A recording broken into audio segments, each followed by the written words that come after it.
Aberto 18, Caio Mancha. Quando inicia o jogo aqui na cidade americana. E a Rio Branco está no campo de ataque. Bola com Romário. Bom lance, o toque pro gol. Não está valendo mais. 0-0. 19 de futebol no primeiro tempo.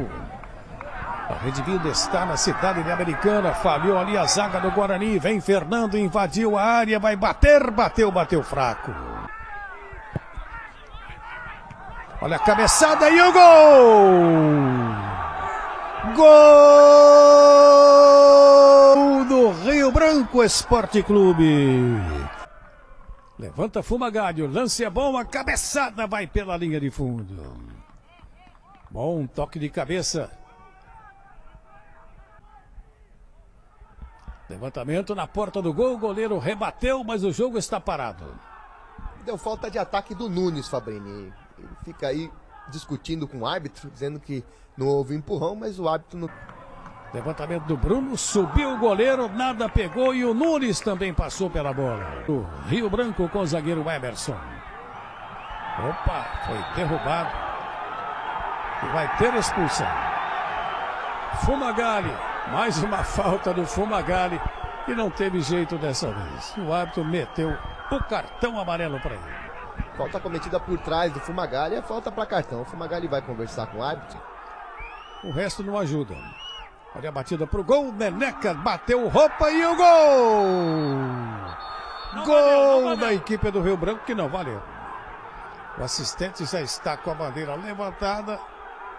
O jogador Jobinho fica sorrindo. O Rio Branco retomou. Boa bola, chegou o Jobinho, bateu pro gol, a bola vai entrando em cima da linha, salva o zagueiro do Guarani. Lá vem o Guarani, boa jogada. Olha a batida pro gol, desvio feito, fica nas mãos do goleiro Kleber Alves. Deu pro Watson. Bom lance, olha o Nunes, goleiro dividiu com ele, fez a defesa, a bola volta com o Nunes, caiu, o árbitro parou o jogo. Marca a falta. Sando para o Wender Raul. Daí para o Ramos. Boa enfiada de bola do Ramos. A batida para o gol. A bola passa.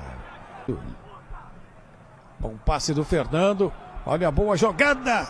Campo de defesa parte para o campo de ataque. Levantamento do Luiz Paulo. Boa jogada. Ajeitou. Vai bater. Bateu para o gol e é gol. Gol do Rio Branco de Americana. O gol é seu, Jobinho. Camisa número 11. Jobinho numa... Apita o árbitro e o alemão entrou apenas para sentir o cheiro da grama do gramado.